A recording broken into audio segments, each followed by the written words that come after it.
और अब आपको बिहार के मंत्रिमंडल में परिवारवाद को लेकर उठते सवाल पर खबरदार करते हैं। जहां कल से सबसे ज्यादा सवाल उपेंद्र कुशवाहा के बेटे दीपक प्रकाश को सीधे मंत्री बना देने पर पूछा जा रहा है। आज उपेंद्र कुशवाहा ने इस पर एक लंबी पोस्ट लिखी। सफाई देते हुए लिखा है कि परिवारवाद नहीं, ये उनकी विवशता है। कुशवाहा के मुताबिक पार्टी का अस्तित्व बचाने के लिए मंत्री पद घर में ही रखना जरूरी है। उपेंद्र कुशवाहा जी ने बोला कि जवाबदेही दी जाएगी, लोगों के लिए काम करना है और काम करने के लिए उन्होंने बताया कि फिर शपथ लेना होगा और काम करना है। तो फिर उसके साथ साथ उन्होंने और भी कई बातें समझाई कि जनता के लिए काम करना है। पहले काम करने क्या काम मिल रहा है उससे पहले उन्होंने समझाया कि जनता को हमेशा अपना मालिक समझना है, जनसेवा को आगे रखना है, परिवार से भी आगे रखना पड़े तो रखना पड़ेगा। कहने और करने में फर्क होता है, ये बात उपेंद्र कुशवाहा ने साबित कर दी। तभी तो बेटे को मंत्री पद का सरप्राइज गिफ्ट देते हुए जनता को सर्वोपरि परिवार से आगे रखने की अपनी सीख का मान नहीं रखा। जनता ने विधायकों को चुना, लेकिन दीपक के पिताजी ने अपने बेटे को मंत्री पद का प्रकाश दिला दिया। इलेक्टेड नहीं, आप सिलेक्टेड हैं। नहीं, बिल्कुल।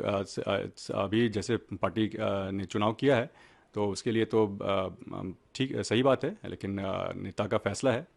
क्यों फैसला लिया गया मेरे लिए तो ये तो आपको नेता बता पाएंगे, लेकिन बिल्कुल भी ऐसा नहीं है कि हम राजनीति में बिल्कुल नए हैं, ऐसी बात भी नहीं है। हकमारी तो हुई ना किसी न किसी की? नहीं, हकमारी हुई नहीं है। पार्टी ने जो भी सोच के फैसला लिया होगा तो उसके लिए क्यों फैसला लिया गया मेरे पक्ष में, इसके लिए आपको नेता बता पाएंगे।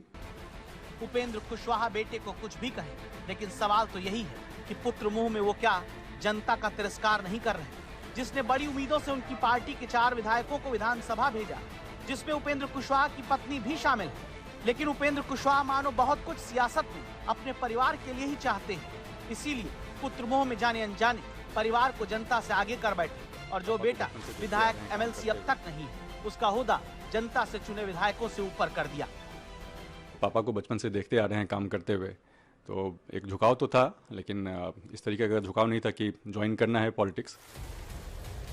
सोचिए, राजनीति में इतनी रुचि नहीं थी तो दीपक प्रकाश सीधे मंत्री बन गए। ये तो ऐसा ही हुआ कि कोई नौजवान किसी परीक्षा में पास होने की इच्छा जताए और वो उसमें पास होकर काम भी करने लगी।